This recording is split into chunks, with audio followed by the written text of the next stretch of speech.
Assalamualaikum warahmatullahi wabarakatuh. Saya Fitri Mariana dari kelas MN19C. Di sini saya akan menjelaskan tentang hubungan antara resiko dan tingkat pengembalian investasi.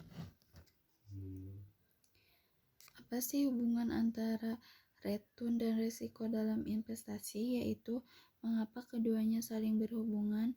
Dengan memahami hubungan antara return dan resiko dalam investasi, ini akan memudahkan untuk mengambil keputusan dalam berinvestasi. Kita telah mengetahui ada beberapa kelas aset seperti emas, obligasi, dan ekuitas. Ketika kita memiliki aset-aset tersebut, penting untuk mengerti bagaimana membedakan mereka dari segi return dan resiko, karena akan memudahkan untuk menyesuaikan target dan proses investasi. Return dan resiko apa hubungannya? Ketika kamu menyusun diversifikasi portofolio, kamu juga sedang menggabungkan beberapa instrumen investasi untuk mencapai target. Nah, apakah perpaduan investasi yang tepat? Biasanya dua faktor yang sangat berpengaruh adalah return dan resiko.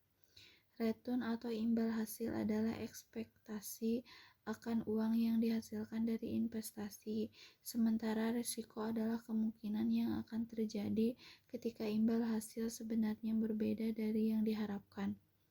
Dan juga jumlahnya, dengan kata lain, risiko adalah jumlah volatilitas yang terkait pada sebuah investasi. Contoh return dan risiko. Kamu memberi seseorang teman uang sejumlah 100.000 dan dia akan mengembalikannya sebesar 110.000 dalam setahun. Imbal hasil yang kamu harapkan adalah 10.000. Ketika temanmu sudah pasti akan mengembalikan uangmu sebesar 110.000, maka ini termasuk investasi yang beresiko rendah, tergantung seberapa percaya kamu dengan temanmu. Tetapi jika temanmu menggunakan uang tersebut untuk membuka sebuah usaha dan mereka akan mengembalikanmu sejumlah 120.000 apabila usahanya menguntungkan, maka tingkat risiko akan bertambah.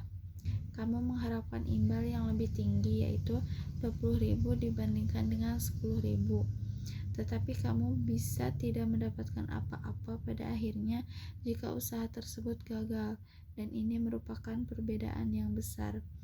Jadi seperti itulah resiko, selalu ada return dan resiko pada setiap jenis investasi. 4 jenis kelas aset utama, yaitu ekuitas, jenis investasi yang merupakan kepemilikan di sebuah perusahaan atau bisa juga disebut saham.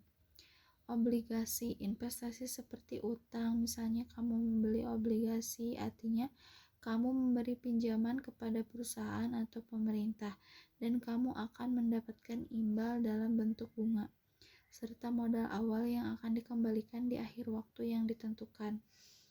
Investasi alternatif, kategori ini mencakup investasi dalam bidang properti, komoditas emas. Kadang kelas aset ini memiliki resiko yang lebih dari ekuitas dan obligasi, tapi imbal yang diharapkan memiliki pola dan tren yang berbeda dari ekuitas dan obligasi.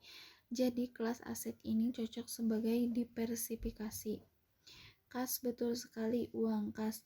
Tapi dalam kelas aset, kas juga termasuk investasi jangka pendek yang liquid, misalnya deposito jangka pendek di bank karena aksesnya mudah.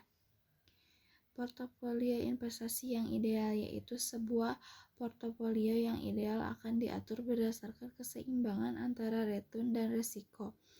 Misalnya kamu berencana untuk membeli rumah dalam waktu 3 tahun dan mungkin kamu juga tidak mau menempatkan uangmu pada aset beresiko. Kamu mau tabunganmu tersedia sewaktu kamu telah siap membayar uang muka rumah. Jadi kamu ini mengoptimalkan keamanan dan juga imbal yang lebih sedikit.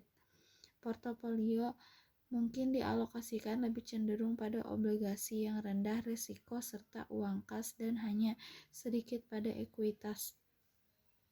Sedangkan jika kamu berinvestasi untuk sebuah tujuan dalam 10 tahun lagi, kamu mungkin tidak masalah dengan risiko saat ini.